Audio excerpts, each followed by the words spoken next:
Am I good enough? Are they going to like me? Today on Got Your Back podcast, we're going to be talking about social anxiety. Understand you are capable of much more than you think. Hi, I'm your host, Faith Escudero, licensed mental health counselor, school psychologist, special education teacher, and elementary education teacher. Hi, I'm Ritu. I'm the junior host of the Got Your Back podcast. I've been an active client of mental health counseling, grounded in the 3 principles for around 2.5 years now. I just graduated from Northeastern University with a Bachelor's of Science in Computer Science, and I was a part of a 5-year program. I'm your other junior co-host, Ellie. I've been in the 3 principles counseling for about 2 years now. I'm finishing up my 5th year of my degree at Northeastern University in computer engineering and computer science. Today, we're going to take a deeper dive of looking at social anxiety. And this is actually part 3 of our Intro to Anxiety series. What we're going to do is look behind the scenes, like what is going on when experiencing social anxiety. We're also going to get into simple how-to steps, applying the leading edge knowledge we'll be talking about today to navigate more consciously when experiencing social anxiety. The hosts will be talking about their experiences of social anxiety, and then with mental health counseling in 3 principles psychology, how that has changed their experience, if at all, regarding social anxiety. So let's dive in. Thoughts that are typically experienced inside when experiencing social anxiety is, am I good enough? Are they going to like me? It's a lot of thinking about what other people are thinking about yourself when you're out to an event or anywhere, basically. Yeah, I can give an example. Sometimes when I would go to parties with friends, I would kind of just sit in the back corner of the party. I really would have a lot of trouble interacting with people. I went to an event with someone, I would always let them do the talking because in my own head, I would just be very anxious about being at the event and talking with other people. I knew I was feeling anxious because my palms were very sweaty, my heart was racing, and my legs and the rest of my body was like shaking. It just felt like I wasn't on steady ground. And some of the thoughts that I was having was like, I don't even know how to make small talk. Like, I don't know how to talk to someone on a deeper level. I don't know what type of conversation to make. And it kind of made me feel like I was a ghost at this party. I didn't really feel like a whole person when I was there. So I feel like I would have thoughts of like, am I good enough to even be here? Am I like what? I just feel like I was disassociating when I was at that party then.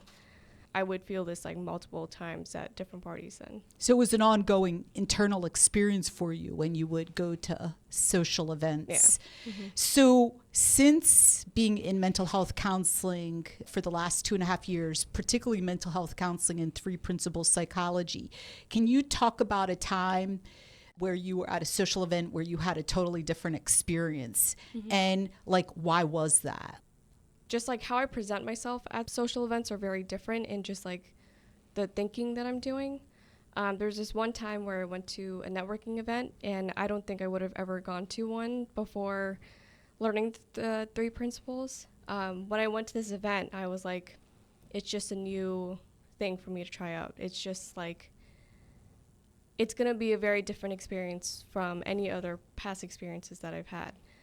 So I feel like going into that event with a fresh, clear state of mind really helped me to prime myself for the event. And then when I was talking to people, I wasn't really focused on the words that were coming out. I was just like letting them come out. And I felt really grounded within myself because I feel like I had learned with the 3 principles that I'm the only one that knows the facts about myself. Like, the people that I'm talking to, they're kind of on the outside. They don't really know who I am as a person. And whatever I'm doing in that moment is really affected by like how grounded I am with myself, if that makes sense then. What happened for you that you were able to make that shift? I feel like the biggest thing was knowing how to stay grounded in any moment that is happening throughout my whole life. But also another big thing was learning how to have respect for myself. I feel like previously when I was talking about how I felt like a ghost at that party, I was kind of thinking that like everyone else is better than me or like bigger than me. But I feel like especially with this networking event, I felt like I was part of this. I felt like really grounded within myself, and I was like, I know what I'm talking about. I feel good about myself, and I feel like it was a lot of internal shifts about what I was doing with my thinking that helped me to get to the place that I was, or like I am at right now.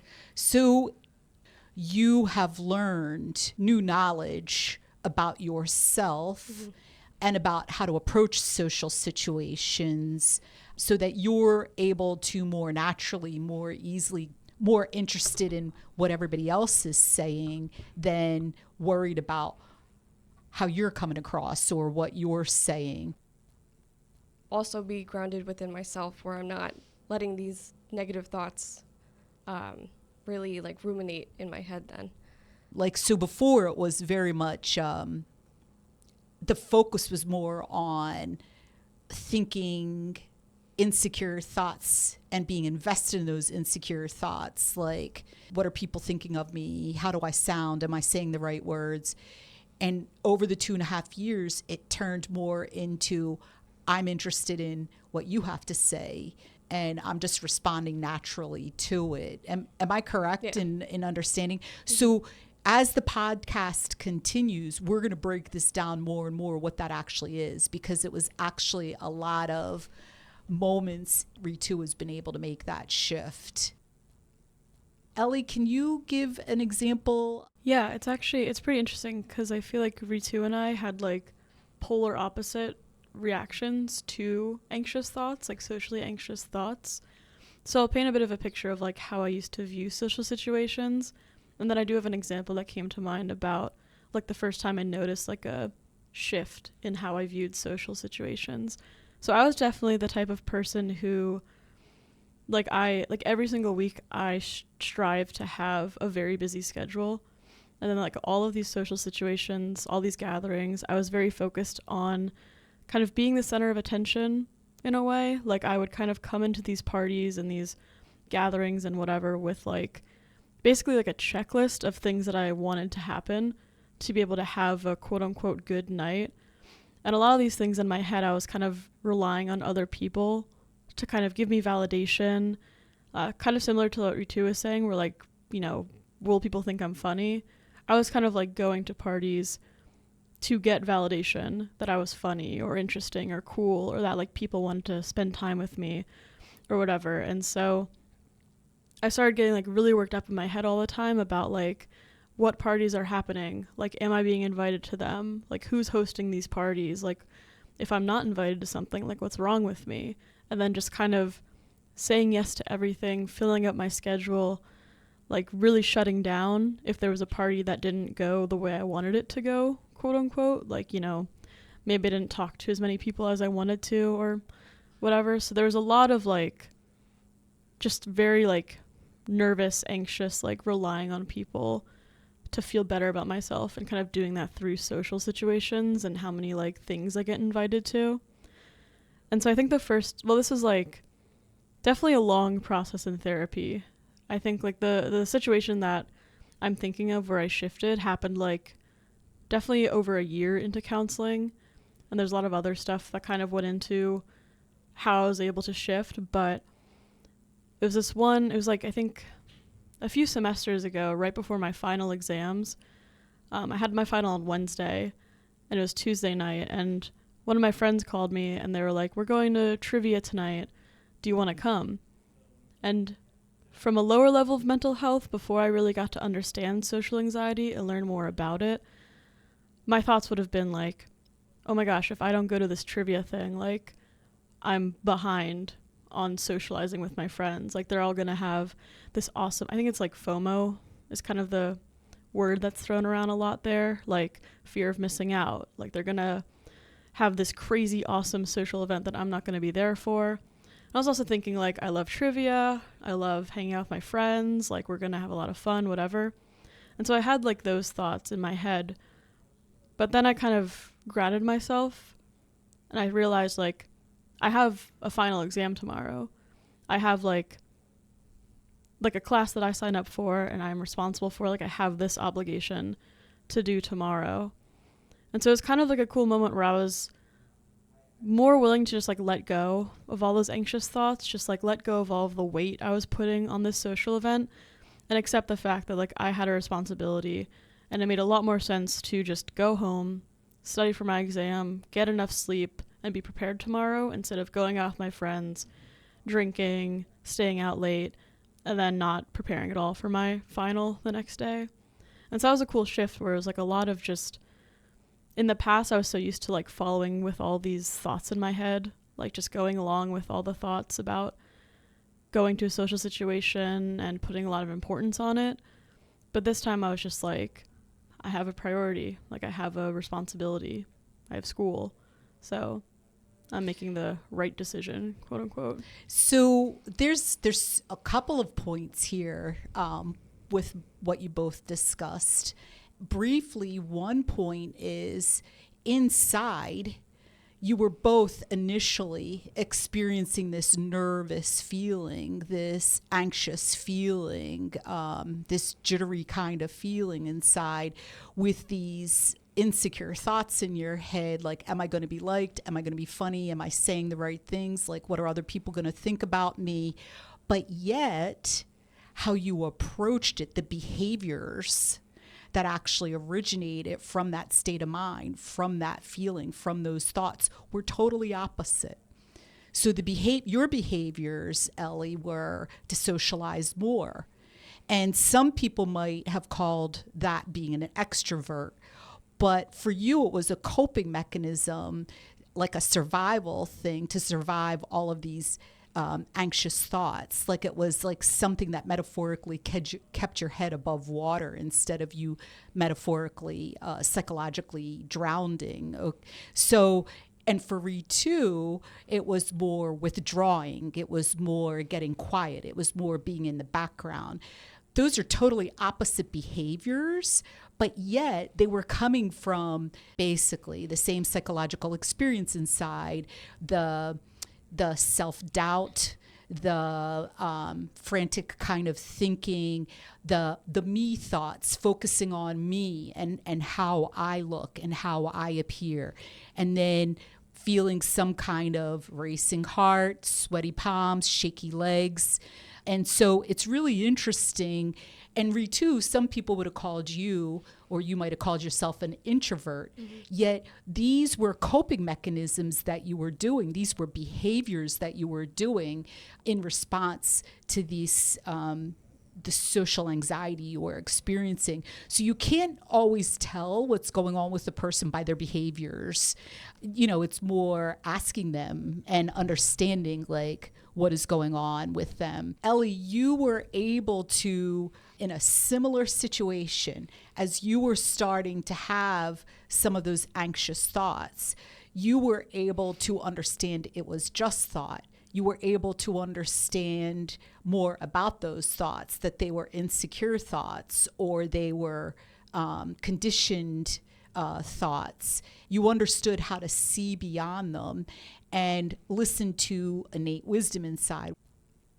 And when you were starting to see from innate wisdom, you basically in some way said, what's the right thing to do? From that inner knowing, you decided to not go out. You decided to go to bed early and make your exam the next day the priority. So that's in a nutshell of more mental health that you cultivated within mental health counseling, specifically 3 principles, psychology, able to understand more that these are just thoughts in my head. You were able to discern and understand them more, and you were able to see beyond those. I was speaking to a person earlier today, and she would call it feeding the good wolf versus feeding the bad wolf. And because you experienced new levels of mental health, new levels of consciousness from the work you did in mental health counseling, you were feeding the metaphorical good wolf innate wisdom inside, doing the right thing, making conscious decisions, versus in the past feeding the bad wolf, which would be all the anxious thinking that you would experience. Yeah. I also felt like, just to go into like the results also, like when I do choose to go to social situations now, I feel like it comes from a much more grounded place or from innate wisdom. And so it's a lot easier for me to kind of enjoy those moments and kind of enjoy those moments with my friends more and be more present for them, because I'm not like going to it to get something out of the experience or like to fulfill a quota or a list of whatever I had made up in my head. I'm just actually just enjoying being there and connecting with my friends and just like doing it when I'm also just, mentally clear and like physically feeling well. So it's just a lot more enjoyable, I feel. One of the things we're going to talk about with thought, we're going to dig into thought, because the more we understand the power in thought inside and how it works, which is an important aspect of three principles psychology. Basically, when I'm saying three principles psychology, I'm talking about the original operating system, and that operating system is actually inside human beings. And just like inside a mobile phone or a computer, that operating system is all made of power. It's intangible, it's invisible. It's the same thing inside of human beings, only it's nature created this operating system and designed this operating system. And that's the whole idea of this, the science of psychology, is understanding at greater and greater levels, what did nature create? How did nature design it? And it's three powers: mind, consciousness, and thought. Right now, we're just going to talk about the third power, called thought. When a human being thinks, they are using that power called thought. And depending on how they're using it, we can use the analogy again. They're either feeding the good wolf inside or the bad wolf inside. The more we understand how that power works, how nature designed it, we can use it in really proactive, healthy, conscious ways. The less we understand that power inside, we can really get lost in what we're creating with that power. So, for example, we're using the power thought to create the thought, am I good enough? That is an example of using the power thought and creating something with it. Now, when there's an anxious, insecure feeling that accompanies that idea in our head, well, that's a self-doubt thought. That's a worried thought. And the feeling is actually telling you that that thought is a subjective level of understanding. It's an opinion. It's a belief. Sometimes we're making up thoughts. They can be so out of the realm of reality-based. They can be called delusions. Sometimes you've heard people maybe talk about hallucination. These are thoughts. These are ways of using the power thought that are so outside of reality-based. But the thing is this power thought we're using, it's like a magical paintbrush inside. And whatever we're creating with it, it's temporary unless we hold on to it, unless the thinker gives it credibility and says there's some kind of value to this thought. So someone who is experiencing social anxiety and they're living at a lower level of self-awareness or mental health, what they can do is give a lot of credibility to this thought, am I good enough? And then that's when it turns into more of a thing at a party, at a social event. It's being lost in what we're creating with this power called thought. And it's really believing these thoughts and looking at the world through this invisible lens that we're creating inside. An example of when Ellie was using the power thought in a more proactive way is when she started investing her focus into what is the right thing to do in regard to being invited out to trivia the night before an exam, and I think you said a final exam. Yeah. So that also is using the power called thought, and it's creating the thought, what is the right thing to do? But the feeling behind it was a secure, grounded, clear feeling. And that's saying, oh, I'm starting to look in the direction of this power inside called innate wisdom. That's feeding, metaphorically, the good wolf. That's when you're starting to really see from your authentic self, like one's mind is much more open. They're able to see more of a wide angle lens, the situation. They're able to experience more facts and awareness. And this is the feeling behind that thought, like what is the right thing to do? That grounded, secure feeling. It's saying you're now seeing from an objective level of awareness. You're now seeing from the impersonal, neutral state. And this is the heart and soul of social anxiety, is that we're using the power called thought. We're using it with less awareness, and we're creating all these beliefs and opinions, this subjective level of awareness. I do definitely feel like one of the things that I noticed a lot in myself was just like I feel like this was a habit I had of making like a pros and cons list of going out kind of in my head, like really, really thinking. Like I remember the trivia night, it was with friends of mine that just graduated and were moving out. And so I felt myself going to this old pattern of like, okay, pros of going out, like I'll see my friends, like I won't miss out, like I'll do all this stuff. And it's just a lot of thinking. And then when I realized I was doing that and stepped back and just asked very openly myself, like, what should I do tonight? It was just very simple. It was like, I have an exam. This is an exam for the class that I'm taking and have a responsibility to take. It makes sense to just do what I need to do to focus on that exam.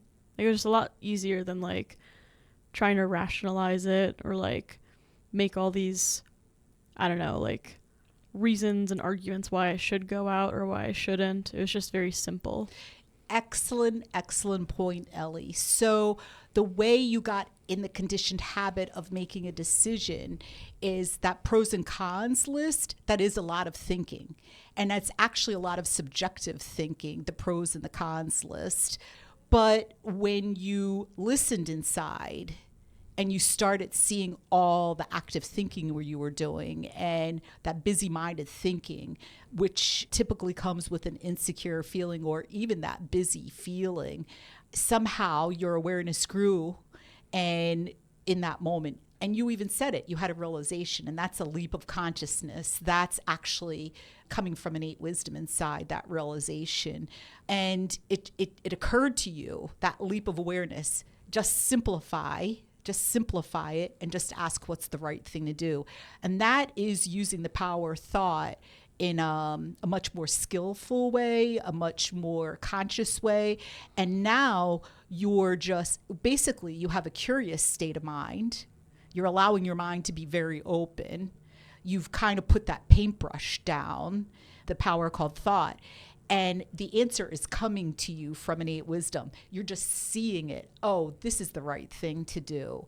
And that's spot on. That's an objective level of understanding. Like you saw it, like it came through from innate wisdom. So this is one example of using the operating system more consciously inside. And so it's really understanding what you have inside, how it works, and how to use it more consciously. And the thing is human beings have all these amazing capabilities inside, and no, it's not using the brain one third of what the brain is capable of doing. It's actually learning how to use the mind more the way it was designed. And the brain and the mind are actually different entities inside of us with different capabilities inside of us. So often when we're going into a lot of that thinking, that is more using our brain, especially when you're talking about the speed. The brain is more like a a fancy computer. It's like how fast you can think, or how much memory you have and what you store inside of it. Where the mind, that's where gut instinct comes from, inner knowing, realizations. It's more like you're guided. It's your guidance system. That's where all the best things happen. Felt better about being vulnerable in certain social situations. I feel like before I learned about the three principles, I kept focusing so much on like what I was doing, what I was saying, and I wasn't really present. And I feel like even if I admitted to myself that I was feeling nervous and that I'm not in the right mindset to be going to these social events, I would have just been like judging myself even more. But I feel like after learning the three principles, I said to myself, like, it's okay that I'm being vulnerable. Like, I'm still showing up to these events. I'm still putting myself out there. I'm accepting myself as I am, and I'm going to see where this goes. So I feel like also being vulnerable is like a key part to all of this. Is that true, Faith? Wonderful point, Ritu. So when you're talking about accepting yourself where you're at, that is a really healthy state of mind. That is using the mind more consciously. And again, when you're accepting from security, from innate wisdom, because of the feeling inside. It's grounded, it's clear. When we accept something and there's an insecure feeling inside, that's when we're basically giving up, or we're surrendering in a bad way, or let's say a not good way, a not healthy way. When we're accepting something from that clarity inside, that security, that grounded feeling, and we're talking in live time, well, now you're seeing things as they are. And you're basically saying to yourself from the impersonal, life is good where it's at right now. Like you're allowing yourself to embrace things as they are in live time with this clarity inside from innate wisdom, versus before you would be using the power thought where you always were being like super analytical with yourself, like kind of putting yourself under a microscope. And how you knew it is your mind would be busy. You would feel really nervous inside. You would feel all this self-doubt. And that was using the power thought less consciously, where you were seeing from the personal, you were being really hard on yourself, you know? It's not possible to relax when you're judging yourself and you're putting yourself under a microscope. Here's the other point I want to make. We can have these anxious thoughts. We can have these self-doubt thoughts, but it's what we do in response to them that matters. Are we going to believe them? If we believe them, now we're really getting lost into what we're creating with thought. What we could be doing besides believing them is we could just be observing them, noticing them, allowing our awareness to grow about them. And this is when we have a healthier relationship with the thoughts that are going through our head. This is when we're actually just like allowing them to leave and allowing them to ground, like allowing ourselves to ground inside and allowing our head to clear out. And or we're allowing our understanding to grow in live time about thought or about the particular thoughts we're thinking. So the problem isn't really thinking the thoughts. The problem really begins with what do we do in response to the thoughts when we're experiencing them, or what are we doing in response to the insecure feeling, which is a feature of the insecure thoughts. Are we listening to it? Are we, in the earlier episode, Ritu talked about sitting with a feeling. Really, that's just observing and noticing the feeling instead of trying to make the feeling go away or trying to fix the feeling from insecurity. It's allowing a receptive state of mind when in the feeling and just allowing understanding to grow about the feeling. And that's a really important feature of becoming more self-aware. Ellie pointed that out. She started listening to the pro and con list that she was making in her head about going out to trivia. She wasn't buying into them. She was observing and noticing, and all of a sudden it clicked in her head. Oh, look, like there's something simpler I can be doing. Look at all this activity I'm doing in my head. And she just was able to naturally shift, instead of deciding to keep thinking the thoughts and believing the thoughts. And I call that kind of being in a fast train to nowhere. Instead, you observed and noticed what was going on inside, and your understanding started growing. You started becoming more present. Oh, like this is what I'm doing inside. And then you just naturally experienced a shift. Like it clicked, like, oh, there's a better way to go about this. So that's actually called self-regulating. And that's an important thing. Every human being, it's in their best interest to learn at greater levels, and it's much simpler to learn what self-regulation is with a provider who specializes in 3 principles psychology and has a lot of knowledge. That is something that I facilitate my clients to understand at much greater levels is, okay, I'm in this state right now. Like, what steps do I take inside so I live in a better state right now? And that's called self-regulation. And we're all able to do it. We just do it with less self-awareness or less mental health. So this is basically a really, really important psychological skill to understand at greater levels. I had a question. Is there a difference between confidence and having self-awareness then? Totally, yes. So confidence to me is a temporary state. Mm-hmm. It's like believing in yourself. Self-awareness are realizations you've experienced inside. And you can't make realizations happen. You can allow realizations to happen. You can understand at greater levels what are realizations and like how do I experience them. So confidence to me is something you can decide to do. It's a temporary state. Self-awareness is something you cultivate. It's something you experience inside. And actually, the more self-awareness you cultivate, the more realizations you have about who you are, what you're capable of, how you function. You just naturally live in a more calm, resilient state. You're just more your authentic self without really trying. And that's very different than confidence. To be more resilient, to be more comfortable in your skin, that's a level of consciousness. That's a level of mental health. Confidence can wax and wane. It's more prudent. It's more wise to put the work into being more resilient. And really what it is you're becoming more mentally fit. Like, you know how a lot of people put work into becoming physically fit? Mm-hmm.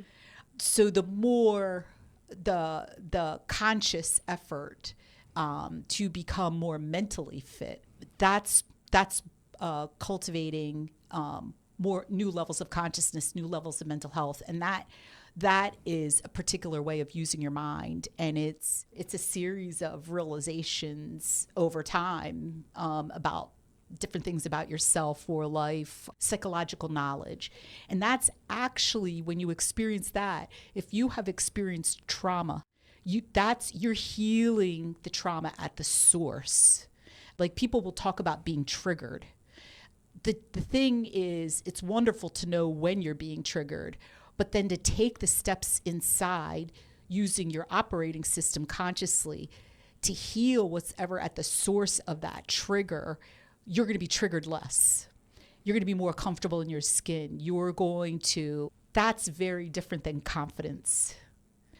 So an important part of reducing social anxiety consciously, like in a sustainable way, like resolving it, part of that is understanding connection more. What is connection? How to connect? And we're talking about the foundation of connection. So connection is actually the opposite of being anxious or social anxiety. So someone who's experiencing a lot of social anxiety, it's just in live time, it's going to be tough for them to connect because they're two opposite ways of using the operating system inside. So connection is you are putting down the power thought. You're doing a lot more listening, and we're going to actually do an exercise to practice that. When I'm talking about listening, yes, we will use our biological equipment to listen, but I'm talking about a different kind of listening called psychological listening. And psychological listening is when we put down our power called thought. We're just allowing a receptive state of mind. We're just observing and noticing. And that is a capability we're able to do naturally, but it's understanding it at greater levels, what it is that we're able to do it, and then experiencing realizations about it. A person is just able to more naturally, more simply, logically listen in live time. So the bottom line is there's live time, there's the now. And in the now, you basically have two choices.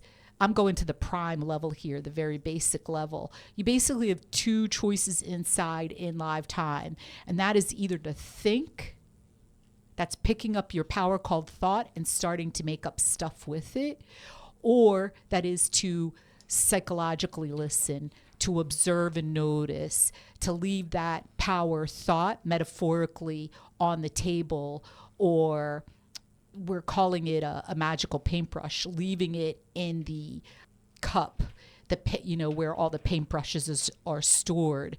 That's merely observing and noticing it. That's being present. That's allowing one's awareness to grow. And that's more where we can start to connect with people when we get really curious what they're saying, or we're much more present, our head's more clear. That's where connection originates from innate wisdom inside. It's a feeling. It's a state of mind. It's a way of being.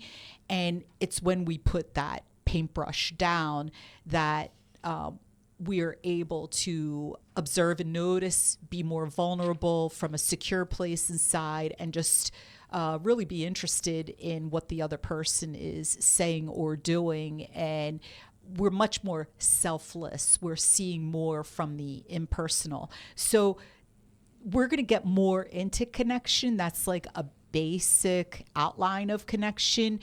The question is how do we shift in live time from a socially anxious state to a more resilient state where we're able to connect?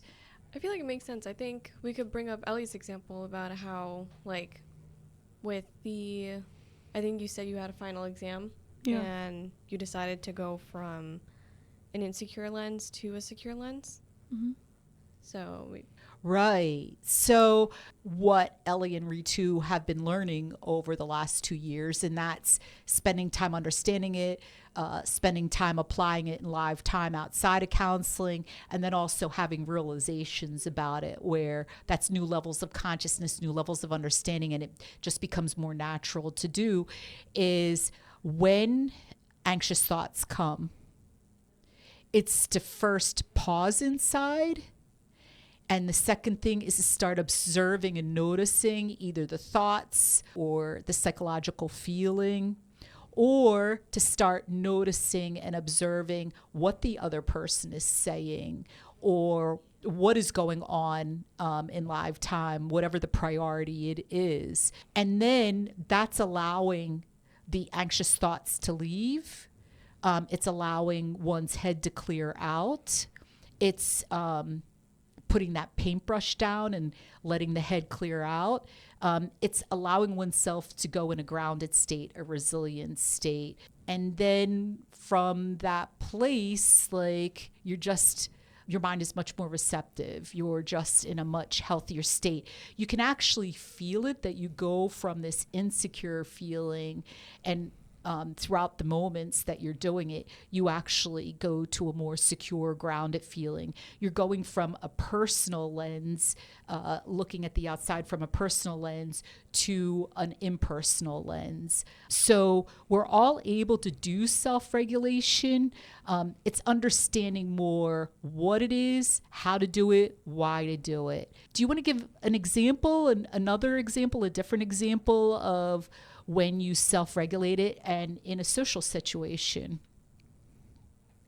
Yeah, I mean, recently I was out with some friends and we're out for a while and it was nice. It was, definitely a situation where I feel like I made the decision to go out a lot more consciously. So started off fun, but then kind of in the middle of it, I started experiencing a bit of tiredness. I was just feeling like my mood was getting lower. I stopped kind of being as involved in the conversations and stuff. And so I think in the past, if that happened to me, I think I would kind of either get really anxious about how people were thinking about me. Like I would think like, oh my gosh, like, do they think I hate them, or like I don't want to be here? Or I'd even get frustrated, like, why am I so tired? Like, what's going on? And like force myself to be participating as much, even if I wasn't like mentally all the way there. But this time I was just kind of like more in tune of how I was feeling. I was like, I feel like I just need a minute to sit back and just enjoy the conversation, just kind of listen in, take in where I am, and then rejoin if and whenever I feel ready to. So it's just like a much simpler, easier process. And I feel like, it was also like I wasn't like putting it on my friends to help me make me feel better or to like notice how I was feeling. It was like entirely inside of me, where I was just like stepping back, enjoying, letting them all talk to each other. And it was a very low stress, low pressure, low everything kind of situation. That's a great example. So you went to the inside, you went within, and you started listening on the inside. And by observing and noticing, by psychologically listening, you were actually seeing your mood drop. You were actually, like, you were feeling the biological sensation of tired, but then instead of using your paintbrush to react to it or make up a lot of stuff about it or believe any anxious thoughts you started having, you went within, you listened inside, you observed and noticed, you psychologically listened, and it sounds like you were just much more gentler with yourself, which is really cool. Like, how can you be really good friends with someone else if you don't know how to be a good friend to yourself? Like, that's something that I've occurred to me over time. And so you observed and noticed, you listened inside, and then as you were understanding your mood was dropping, you made conscious decisions to just sit back and enjoy it, not push yourself to do anything, like do more listening, do more observing of whatever anybody is saying or what's going on during the activity. Yeah, it's almost like you're driving on the highway and you feel the car like is going a certain rhythm, and you drop it down to like sixth gear. Like if you have a manual transmission, instead of like, maybe going to fourth gear or third gear on the transmission, you go into sixth gear and you just kind of kick back, and breathe it in. So that is a really excellent example of self-regulation inside. Definitely when the metaphorical battery is going low on the inside. In this case, you called it the physical feeling, the biological feeling of tired. The mood definitely can drop, and a lot more anxious or insecure thinking can happen just because the metaphorical battery inside, which is mind, it needs restoring. And that's one reason we go to sleep. Or we eat food when we're hungry. Like, those are small ways or important ways to recharge the battery. And so it totally makes sense that while your battery, metaphorical battery, was getting lower, that all of a sudden this low mood thinking came in. But with all the mental health you've cultivated, you were able to navigate it so much more consciously and self-regulate. Yeah, someone else could maybe take those anxious thoughts seriously, start acting on them, and then maybe a conflict starts that doesn't even need to start, or maybe somebody starts smoking a lot more cigarettes or pot, like to alleviate the anxious feeling inside. That's all on the outside. And that's really not, that's temporarily fixing the situation, which may or may not work. Going inside and, self-regulating and using your operating system more consciously, that is sustainably resolving what is currently happening inside. I thought it might be a good idea, like we've been talking about psychological listening, but I thought it might be a really good idea that we actually practice psychological listening, give an opportunity to our listeners to actually experience what psychological listening is. Yeah, I know it was a big thing to do when I was first starting counseling and at the beginning of appointments specifically, because where I was at, like I kind of was carrying around a lot of thoughts all the time. And so when I'd go to sessions, like my mind would be super cluttered with like anxiousness, or like if I did poorly on a test that day or got into like a fight with someone, I would just like be super cluttered and crowded. And so we would do a psychological listening exercise to just kind of reground, and I could feel my mind clearing as we were doing the exercise. Like I was just kind of letting go of all of these thoughts, and my mind was just quieter. I felt like I was able to focus a lot more in the session. I felt a lot more just like present, because I wasn't thinking about 100 different things. I was just focused on what was happening in the moment. So you were learning about an important skill or capability that was inside. You were learning about it. You were experiencing it. Your awareness was increasing about it. But also at the same time, it allowed your mind to be more in a state to take a lot more in during the counseling session. So it had multiple purposes to it. I still remember the first time you showed me psychological listening. I remember you were playing a tape of an orchestra, and I was trying to listen to it, but all the things that I kept focusing on was, oh, it's an orchestra playing. These are the instruments that are playing right now. It sounds kind of sad. These are the dynamics of the orchestra right now. And after we talked about what I was doing, I realized I was still thinking. I was still overthinking, and I was still not really being present in that moment.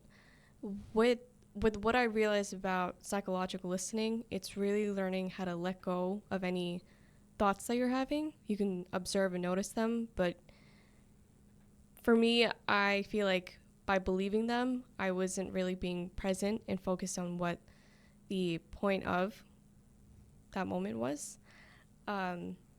And I feel like psychological listening has really helped me to stay present with any moment or anything that I'm facing.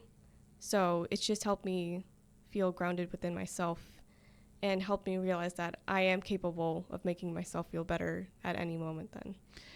That is an excellent point, Ritu. When I've done psychological listening exercises with my clients, and you can do psychological listening exercises through any of your biological senses. You were describing the psychological listening exercise was through the biological hearing, the auditory. We can also do psychological listening through the visual, through the sense of taste or gustatory. We can do it through our sense of smell, which actually that's where aromatherapy came from, is by observing and noticing the smells, by just simply experiencing them, not thinking about them, you're actually allowing your mind to clear. We can also do it through movement. Athletes, pro athletes, one of the reasons they do these magical moves in their sport is because their mind is clear and they're listening to innate wisdom, and it's coming from innate wisdom as they're making the shot or doing the kick. There's also vestibular, which that's also biological, and that's when we're experiencing gravity, such as bungee jumping, such as jumping out of an airplane, such as being in a rocking chair or being on a trampoline. So we can psychologically listen, we can observe and notice, we can simply experience through any of our biological senses. We also can go within and listen to the feeling we're living in, or observe and notice the thoughts that we're having. One thing I've learned from my clients is when they still go into thinking when we're doing a psychological listening exercise. Like, there's this idea of identifying what it is they're hearing or touching or smelling or commenting on it. And it's fine that you did that. The beautiful thing was you experienced more self-awareness that you were doing it, or when you were doing it. And I'm talking about thinking versus psychological listening. So that is an example of greater self-awareness, greater mental health, is that you caught on, you realized, your awareness grew. Oh, I'm thinking right now and that's very different than psychological listening. So it's less about being perfect. It's not about doing it a particular way. It's more about understanding. That's really cultivating more self-awareness, is understanding the difference. So really, psychological listening is it's a state of no thought or no thinking, and it's simpler than we think. It's a choice, number one. It's a conscious choice to actually do it in live time. It's just allowing yourself to experience whatever is going on as is. And that's a neutral state of mind. That's an impersonal state of mind. And honestly, like, that's one reason people do breathing exercises, or they do what they refer to as meditation exercises. Like, I've heard people talk about doing some tapping practice while they're tapping a part of their body. They're observing and noticing what they're tapping. So there can be all these different activities that people do to actually clear their mind. But it's really more understanding, what are you doing inside that your mind is clearing? And that's really what doing mental health counseling in 3 principles psychology allows you to become aware of, is what's going on behind the scenes. Like, why am I feeling better when I'm meditating? What am I doing when I'm meditating? And so that's really understanding your operating system and using it the way nature designed it. So one of the things it is in people's best interest is to get better and better at psychological listening through biological hearing, because a lot of conversation happens through biological hearing. So to be able to observe and notice, to just experience, just to receive what another person is saying, that is where the connection in live time with the other person, whether they're your boss, whether they're your child, whether they it's your boyfriend or your girlfriend, or your spouse, that's in those moments, that's where the connection just really grows. And it's totally the opposite of thinking anxious thoughts like, do people like me? Am I good enough? I'm going to be playing different sounds.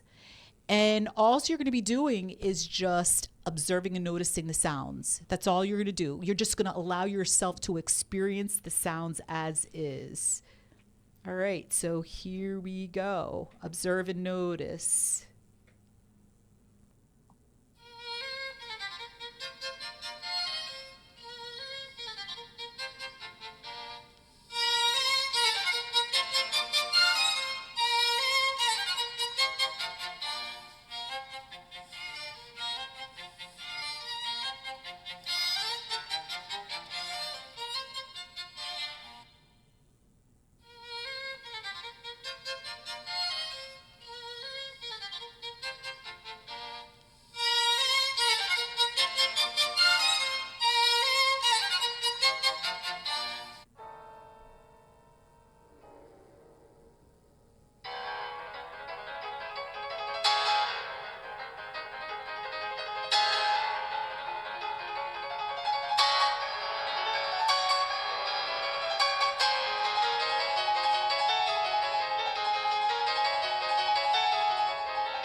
too. Ellie, do you feel any different inside right now than before the exercise? I definitely feel a lot more lighter inside. I don't feel so much like tension in my chest, and like I feel like I noticed parts of myself that were feeling tense before, and now I feel a lot more like grounded within myself then. Ellie, do you feel any different at all? Yeah, I definitely feel a lot quieter inside, just like a lot more grounded and calm and present. When we're psychologically listening, that is our ultimate reset button. That is, for some of us that haven't learned about our operating system or cultivated more mental health, our natural reset button could be anxiety. It could be anger. There's so many, for some people it's been sadness, or just a lot of busy-minded thinking. And so those are reset buttons inside of human beings that have innocently developed habits with the way they've come to use their operating system. And that's actually living at a lower level of consciousness or a lower level of mental health. To understand psychological listening, to allow it more in live time in any situation, even say your boss is like yelling at you, you are still able to choose with your free will to psychologically listen in live time. And what's going to happen is you're going to stay really grounded and resilient, and you're going to realize something that's really important. I have no idea what you're going to realize. That's the power of innate wisdom. But it's going to inform you this new piece of psychological awareness, objective level of understanding, facts, whether might be like why your boss is screaming at you, or it could be some solution to some problem at work or something else in your life. Could be something you understand about yourself at new levels. To really connect with another human being, it does take a quieter mind and that connection to come through from innate wisdom. It's really being interested in what they're saying. It's really being curious about what is their point. Yeah, so that's kind of a beginning place to start. We're wrapping up today's session. Today, we did a bit of a deeper dive into social anxiety. It's part 3 of our anxiety series here at Got Your Back podcast. And in the next podcast, we're going to be talking more at a deeper level about connection, about coping mechanisms, other aspects to social anxiety. I'm Faith Escudero, your host at Got Your Back podcast. I'm Ellie, your junior co-host. And I'm Ritu, your other junior co-host. It's in your best interest to come back and join us for our next session so you can keep understanding how and why to cultivate more mental health inside. Until then,